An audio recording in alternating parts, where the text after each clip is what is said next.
মঙ্গলবার রাজ্য জুড়ে পালিত হলো বিশ্বকর্মা পুজো। রীতি মেনে বিশ্বকর্মা পুজো হলো লেক কালীবাড়িতেও। 2002 সালের 14 আগস্ট লেক কালীবাড়ির ভিত্তিপ্রস্তর স্থাপিত হয়। সেই বছর থেকে বিশ্বকর্মা পুজো হয়ে আসছে লেক কালীবাড়িতে। বিশ্বকর্মা শব্দের অর্থ বিশ্বের স্রষ্টা। বেদে পরমাত্মাকে বিশ্বকর্মা বলা হয়েছে।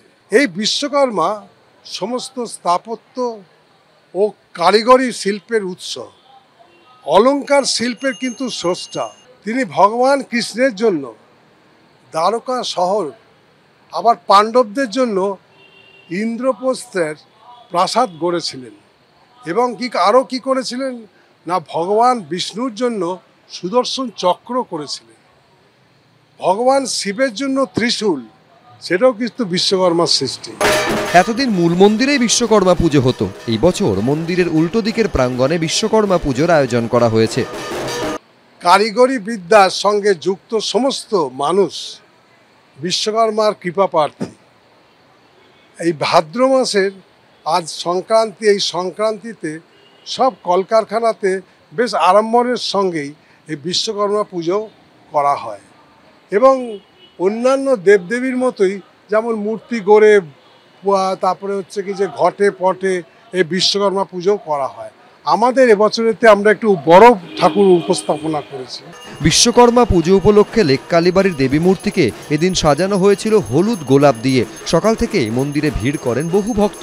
বিশ্বকর্মা পুজোর পাশাপাশি এদিন দেবীর বিশেষ পুজোও হয়েছে লেক কালীবাড়িতে। অর্ণব মুখোপাধ্যায়, এবিপি আনন্দ, কলকাতা।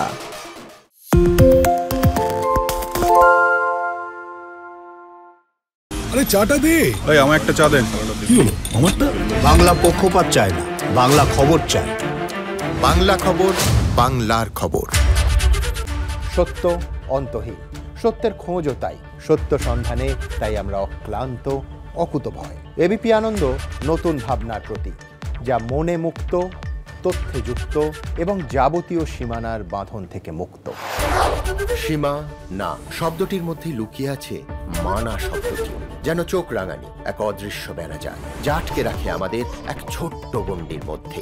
একমাত্র সঠিক খবরই গড়ে তুলবে এক মুক্ত সমাজ।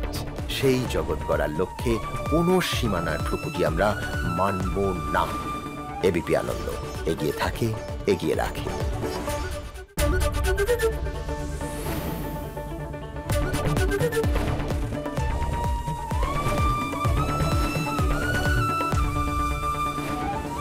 এবিপি আনন্দ এগিয়ে থাকে, এগিয়ে রাখে।